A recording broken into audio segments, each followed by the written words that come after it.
The problem of diversity in the class only worsens your learning in classrooms. The students in the study are a heterogeneous group, some more accepting than others of mindfulness practice. For some students, doing the mindfulness activities may be fun, while some students have no interest in these activities or reject them. Teachers might find it difficult because they may be unable to apply the same technique with all the students. Thus, they also allow the teachers' minds to be flexible and as it can handle all the students in such a class as handled by this adaptation process could take a tremendous amount of time, and it would be very demanding as there is a need the context for each learner. Another big challenge is that too many teachers are not trained adequately and professionally disengaged. For these mindfulness interventions to be effectively delivered, the following areas that pertain to a teacher are of importance and the mindfulness practices and how to be a support to students in them. Yet most of the teachers have low self-efficacy to teaching mindfulness and are not properly prepared to do so, as Wang have reported. Although, if not carefully monitored, such attempts at facilitation might lead to resistance.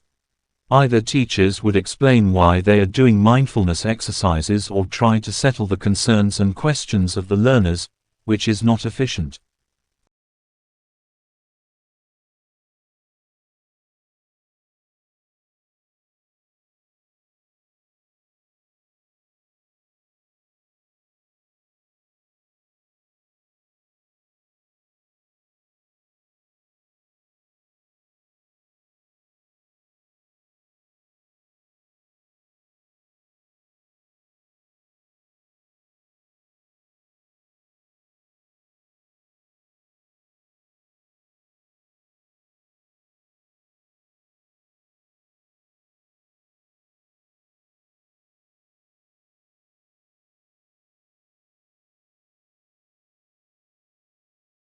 Positive correlations between teachers' permissive beliefs about mindfulness and the usefulness of the approach for teaching were found. These beliefs and experiences are the reflection of their attitude towards giving a Turner MN within lessons as well as their attitude for determining the success of such approaches. There are several factors that are said to affect the perception of teachers towards the implementation of mindfulness in classrooms. One of the perceived determinants of mindfulness is teachers' own mindfulness. What this means is that the teachers who have benefited from mindfulness are the ones that are most likely to be favorable towards it and in the end support the use of mindfulness in the classroom. Thus, a teacher who has had a positive outcome, such as a decreased stress level and an increased focus, practicing mindfulness will reason that the students could have a similar outcome also.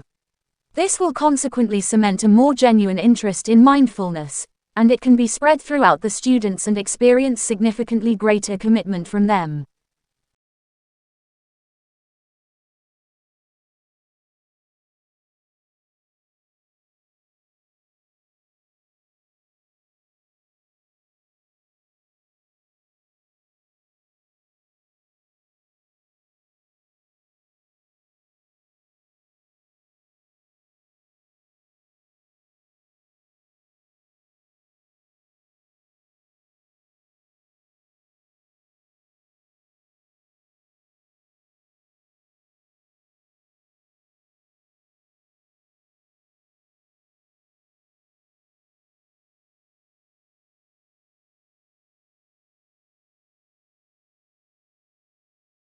Other school climate and leadership factors shape the effectiveness of the selected mindfulness interventions as well. For teachers, this is certainly cause for concern, especially if you work in an institution which doesn't support or discourage mindfulness. This lack of support from the school administration might be an indication of there being either no time or physical space for the practice of mindfulness. On the other hand, the schools that embrace the culture of mindfulness are more likely to provide a better platform for such interventions for the following reasons. On one hand, such schools provide every single thing that teachers need, while in contrast they draw attention to the significance of being mindful in learning institutions. Overall, It is important to point out that mindfulness intervention for students has statistically sound positive effects, but for teachers, the practice of the intervention is accompanied by a variety of challenges. Being of the time constraint, students' diversities.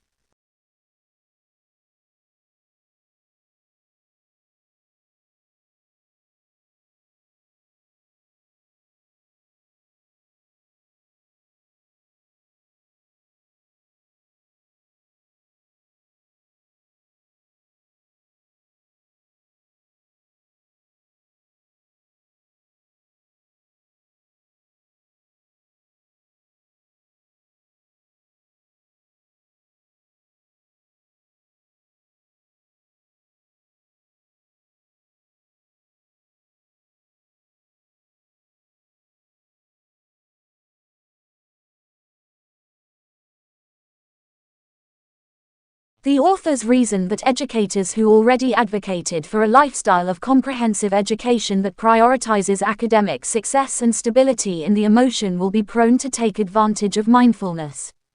Because they know that although emotions are not contentious for scholars but one of key understanding and reason why they think mindfulness could support scholars to tame the emotions.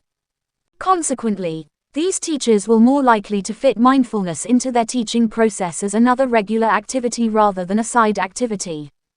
The belief that happiness and emotional well-being are important increases their concern with out-of-work mindfulness, that in turn increases the chances of its success. Some teachers might have little personal experience or are simply not convinced that mindfulness is a thing. They will not have the same attitude towards the efficacy of mindfulness. While a person who has not been following the mindfulness may not understand why it is so important to do it.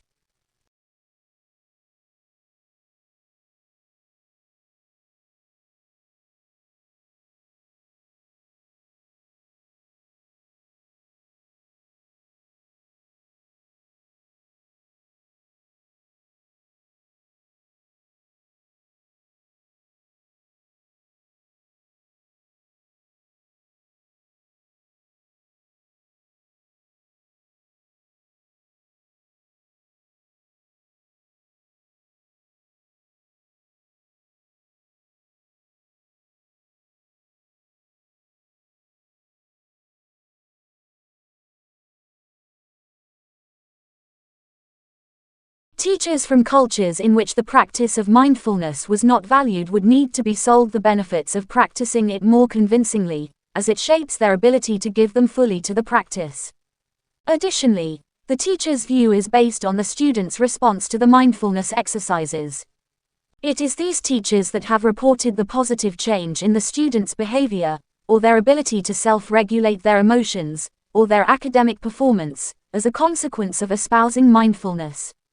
These results support their postulations and suggest additional application of various forms of mindfulness treatments. One example of this would be that, when a teacher sees students be more calm and attending in class after the practices, the teacher probably will have a positive view on the practices. This reinforces the loop because if teachers believe that mindfulness is useful, watching it work well fills their minds with positive experiences.